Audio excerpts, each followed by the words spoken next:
বিরাট বাড়ি, জেঠু কাকু কাকি জেঠি ঠাকুরমা ঠাকুরদাদা জেঠতুতো খুড়তুতো ভাই বোনেরা সবাই এই বিরাট অট্টালিকাতে বাস করে। রঞ্জিতারও ভাই বোন মিলিয়ে 8 ভাই বোন সবাই এক বাড়িতেই থাকে। এত লোকজন থাকা সত্ত্বেও একটা ওয়াশরুম সবাই যেত, কতই অসুবিধে থাকুক না কেন। এমনকি জেঠুর বড় ছেলে নিউ ইয়র্ক থেকে যখন আসতো তাকেও দেখতো রঞ্জিতা ওই ওয়াশরুমেই যেতে। রঞ্জিতা ভাবত এতগুলো ওয়াশরুম থাকতেও সবাই একটা ওয়াশরুমে কেন যায়। রঞ্জিতার মাঝে মাঝে খুব রাগ হতো বাবার ওপর। ভাবত বাবা তো এই অসুবিধা দেখে একটু বলতে পারেন কাকা জ্যাঠাকে যে এতগুলো বাথরুমে তালা লাগিয়ে কেন রাখা হয়েছে। ওই ওয়াশরুমের তালা খোলা উচিত যাতে কারো অসুবিধে না হয়। কিন্তু রঞ্জিতা দেখত বাবাও কিছু বলতেন না কারোকে। রঞ্জিতার কখনো কখনো মন হতো কোথাও পালিয়ে যাই আর অন্য বাড়ি বানাতে বলি বাবাকে, যেখানে খালি আমরা ভাই বোনেরা আর বাবা মা থাকবে।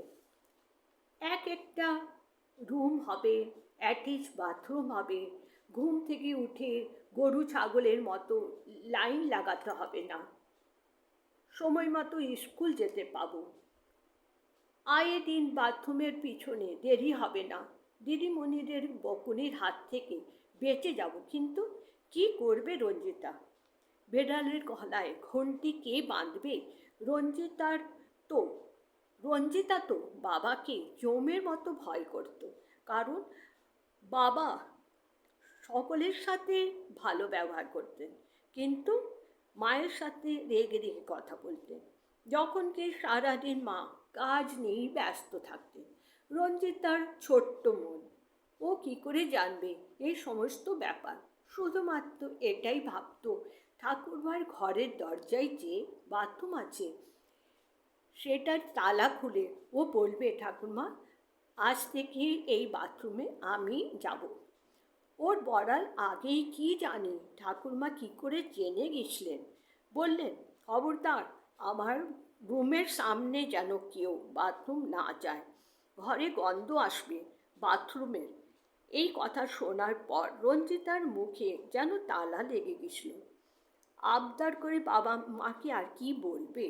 আজ বহুদিন পর যখন রঞ্জিতা একান্তে বসে আছে, ওই ছোট্টবেলার কথা মনে করে উদাস হয়ে যাচ্ছে আর ভাবছে এক আমি ছিলাম, বড়দের সাথে তর্ক করার ক্ষমতা ছিল না। আর আজকালকার ছেলেমেয়েরা নিজের অধিকার কেড়ে নেয় যতক্ষণ তার চাহিদা পূরণ হয় না। রাতের ঘুম উড়িয়ে দেয় মা বাবার।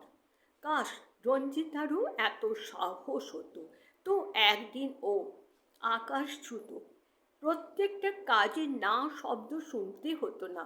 মা বাবা তো মা বাবা, জেঠু কাকু দাদা সবাই অধিকার জমিয়ে রেখেছিল রঞ্জিতার ওপর, যে যখন পারত কথা শুনিয়ে দিত। আজ রঞ্জিতার স্বামী নেই, কিন্তু তার স্বামী একটা বাড়ি কিনে তার মনোকামনা পূর্ণ করে গেছেন।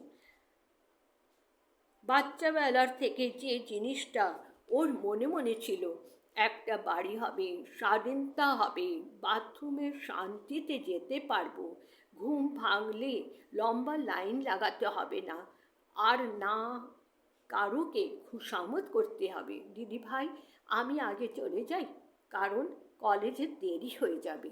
এই হচ্ছে রঞ্জিতার আত্মকথা।